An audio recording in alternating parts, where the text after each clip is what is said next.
Here's something nobody wants to admit. Motivation is a terrible strategy for life. It's unreliable. It disappears exactly when you need it most. And the people who seem to have their lives together, they're not more motivated than you. They've just built systems that work whether they feel like it or not. Today, I'm showing you 15 habits that make life feel effortless, not because they were easy, but because they remove the need to constantly convince yourself to do the right thing. These aren't productivity hacks, they're life architecture. Let's get into it. Habit 1, decision, defaults. Every decision drains your mental battery. Should I work out today? What should I eat? By noon, you've made hundreds of tiny choices, and your brain is exhausted. Top performers don't rely on daily decisions. They create default settings for their life. Steve Jobs wore the same outfit. Obama reduced his wardrobe to 2 colors. This isn't about fashion, it's about preserving decision-making energy for things that actually matter. Default workout time, 7 a.m., no discussion. Default dinner on busy nights, grilled chicken and vegetables. Default response to new commitments. Let me check my calendar and get back to you. When you eliminate micro decisions, you're not being rigid. You're being strategic. You're automating the small stuff so the big stuff gets your best thinking. Practical application. This week, identify your 3 most frequent daily decisions. Create a default answer for each. Execute the default without thinking. Habit. 2. Environment design. Willpower is overrated. Environment is everything. You don't fail at your goals because you lack discipline. You fail because your environment is fighting against you. Trying to eat healthy with junk food in every cabinet? That's not a willpower problem. That's a design problem. Want to read more? Put a book on your pillow every morning. Want to drink more water? Place a full glass on your nightstand before bed. Want to stop scrolling your phone at night? Charge it in another room. The inverse works too. Want to stop eating cookies? Don't buy them. Want to watch less TV? Unplug it and put the remote in a drawer. Your future behavior is determined by your current environment. When you have to actively choose the bad habit instead of passively falling into it, you'll make better choices without needing motivation. Practical application. Pick one habit you want to build and one you want to break. Redesign your environment today to make the good habit easier by at least 2 steps and the bad habit harder by at least 2 steps. Habit 3, the maintenance window. Life doesn't fall apart in one dramatic moment. It falls apart in 1,000 tiny moments of neglect. Dishes pile up, emails accumulate, small tasks become overwhelming projects. The solution? A daily maintenance window, a non-negotiable 15 to 20 minutes where you reset your life. Clear the kitchen counter, sort mail, delete old emails, put clothes away, plan tomorrow. Think of it like brushing your teeth. You maintain them daily so they never become a problem. When you build a maintenance window into your day, chaos never gets a chance to build. You're always starting from a clean slate instead of constantly climbing out of a hole. Practical application, set a daily alarm for your maintenance window. Same time every day. For 15 minutes, reset the parts of your life that tend to accumulate chaos. Habit 4, energy, accounting. Most people treat time like it's the only resource that matters. That's insane. You don't have infinite energy. You have a battery that depletes throughout the day, and different activities drain or recharge it at different rates. Before saying yes to anything, ask yourself, will this give me energy or drain it? Coffee with an inspiring friend? Energy boost. Committee meeting with complainers? Energy drain. Working on your passion project? Recharge. Sorting through bureaucracy? Depletion. Once you see the pattern, you can architect your days. Schedule draining tasks when your energy is highest. Batch them together and say no to things that drain you without producing meaningful results. Practical application. For the next week, track your energy levels after every major activity. Rate each task from 3 to +3. Look at your patterns and ruthlessly cut or delegate the 3 tasks. Habit. 5. Implementation intentions. Goals are useless without specifics. I want to exercise more isn't a plan, it's a wish. Implementation intentions follow this format. When X happens, I will do Y. Not, I'll work out when I have time. Instead, when I wake up at 6:30 a.m., I will put on workout clothes and do 20 minutes of exercise. Your brain loves if-then patterns. When you link a specific trigger to a specific action, the behavior becomes almost automatic over time. When I sit down at my desk, I will write for 10 minutes before checking email. When I finish dinner, I will immediately put dishes in the dishwasher. No thinking required, just execution. Practical application. Choose your most important habit. Write down the exact trigger and exact action. When specific trigger, I will specific action at specific location. Put this somewhere you'll see it daily. Habit 6, the 2-day rule. Consistency beats intensity. Always, but nobody's perfect. The 2-day rule is simple. Never skip 2 days in a row. Missed your workout yesterday? That's fine. Life happens. But today is non-negotiable. 1 missed day is a pause. 2 missed days is the beginning of quitting. This removes the all or nothing mentality that destroys most people's habits. You're not aiming for perfection. You're aiming for resilience. The beauty of this rule, it makes getting back on track automatic. There's no debate, no guilt spiral, just a clear boundary that protects your habits from completely falling apart. Practical application, pick your most important habit. Write it down. I will never skip habit 2 days in a row. When you miss a day, tomorrow's mandatory, no exceptions. Habit 7, friction elimination.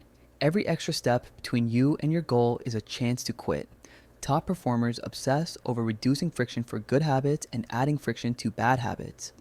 Want to read more? Keep a book on your nightstand, not on a shelf across the room. Want to eat healthier? Pre-cut vegetables on Sunday. Want to practice guitar? Leave it on a stand, not in a case. The inverse works too. Want to watch less TV? Unplug it and put the remote in a drawer. Want to stop scrolling social media? Delete the apps and only access them via browser. Every second of friction you remove from good habits and add to bad habits tips the scales in your favor. Practical application. Identify your most important habit. Count every step currently between you and doing it. Eliminate at least 3 steps. For your worst habit, add at least 2 steps of friction. Habit 8. Temptation bundling. You don't need to love healthy habits. You just need to make them more enjoyable. Temptation bundling pairs something you should do with something you want to do. Only listen to your favorite podcast while walking. Only watch your favorite show while folding laundry. Only get your favorite coffee after completing your morning writing session. Your brain starts looking forward to the should do activity because it's linked with the want to do reward. But here's the key. You have to be strict about the bundling. If you allow yourself to watch that show anytime, the bundle loses its power. Practical application. List 3 habits you struggle with and 3 pleasures you enjoy. Create 3 bundles. The rule, you only get the reward during or immediately after the habit. Habit 9. Identity-based actions. Most people try to change what they do. Top performers change who they are. There's a massive difference between I'm trying to quit smoking and I'm not a smoker. Between I'm on a diet and I'm someone who values health. When you frame habits as identity statements, they become effortless because they're just who you are. You're not forcing yourself to read. You're a reader. You're not dragging yourself to the gym. You're someone who trains. Don't say, I want to lose 20 pounds. Say, I want to become someone who moves their body daily and eats nourishing food. The actions follow naturally because you're just being consistent with who you've decided to be. Practical application. Rewrite your biggest goal as an identity statement. Instead of I want to outcome, write I am someone who behavior. Then ask, what would that person do today? Habit. 10. Constraint liberation. Here's something that sounds backwards. Limits create freedom. When you have infinite options, you freeze, but when you add constraints, action becomes easy. I will work out 3 times per week is overwhelming. Which days, what time, what workout? I will walk for 20 minutes every Monday, Wednesday, and Friday at 7 a.m. Leave 0 room for debate. This applies to everything. I'll eat healthier is vague. I won't eat after 8 p.m. is a clear constraint that's easy to follow. Constraints don't limit you. They liberate you from the exhausting work of constant decision making. Practical application. Take your vaguest goal and add 3 specific constraints. Define when, where, and how. Make it so clear that a stranger could follow your plan without asking a single question. Habit 11. Social architecture. You become the average of the people you spend time with. Literally. If your friends don't read, you probably won't either. If your circle constantly complains, you'll start complaining. If everyone around you is ambitious, you'll naturally raise your standards. Want to write more? Join a writing group. Want to stay fit? Find workout partners. Want to build a business? Surround yourself with entrepreneurs. You can also architect your social environment digitally. Follow people who inspire the behaviors you want. Unfollow accounts that make you feel worse. Join online communities aligned with your goals. Your social environment either makes your habits easier or harder. There's no neutral. Practical application. List the 5 people you spend the most time with. Are they supporting or sabotaging your goals? This week, join one group or community aligned with your most important goal. Habit 12.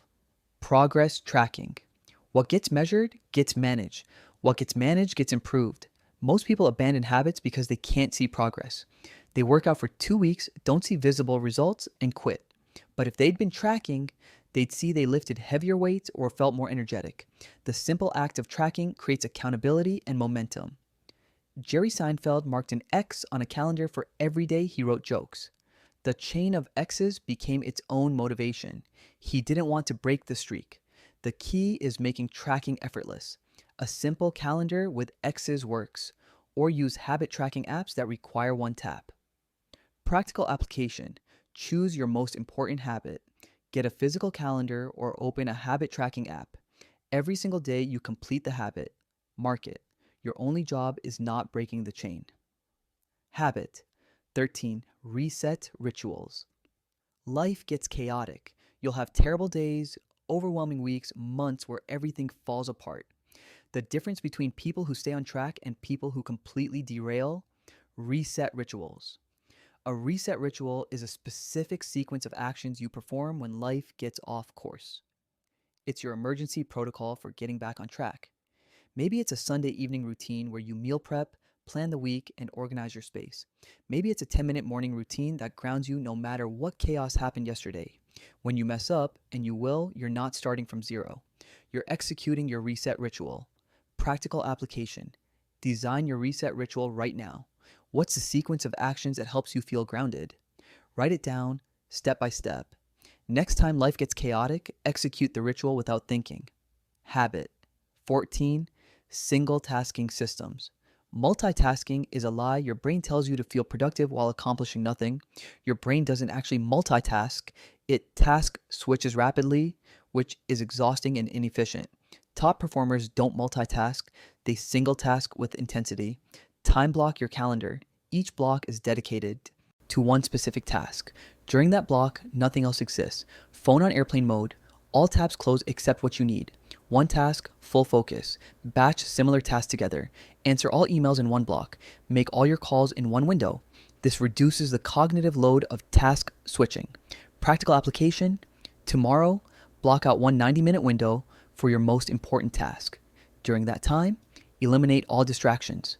No phone, no email, no secondary tabs. Track how much you accomplish compared to a typical multitasking session. Habit 15. Maintenance mode.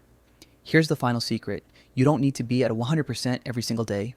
Some days are growth days, you're pushing limits, making progress. But most days are maintenance days. You're simply showing up, protecting the baseline, not slipping backwards. The all or nothing mindset destroys more habits than anything else. You think, if I can't do it perfectly, why bother? So you skip entirely. But maintenance mode asks, what's the minimum viable version of this habit? Can't do a full workout? Do 10 minutes? Can't write 1,000 words? Write 100? Can't cook a full meal? At least eat something healthy. The goal of maintenance mode isn't progress. It's not going to zero. Because once you hit zero, momentum dies and restarting becomes exponentially harder. On your worst days, maintenance mode keeps the habit alive until you're ready to grow again. Practical application. For each important habit, define your maintenance mode, the absolute minimum version you can do on terrible days. When life gets overwhelming, you're not allowed to skip. You're only allowed to drop to maintenance mode. Let's be real. You're not waking up tomorrow with your life magically figured out. That's not how change works.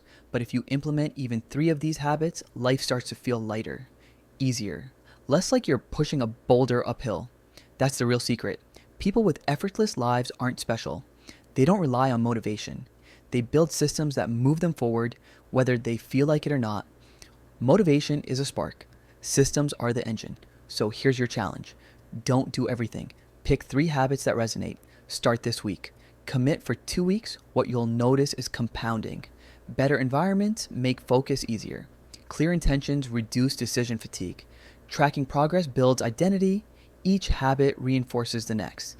6 months from now, you can still be waiting for motivation, or you can be someone who built systems that work regardless of mood. The choice is yours. If this helped, like the video and comment which habit you're starting with.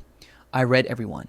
And subscribe, because next week we're breaking down why motivation fails and what actually works. Effortless doesn't mean doing nothing. It means building systems so good the right actions become automatic. See you next time.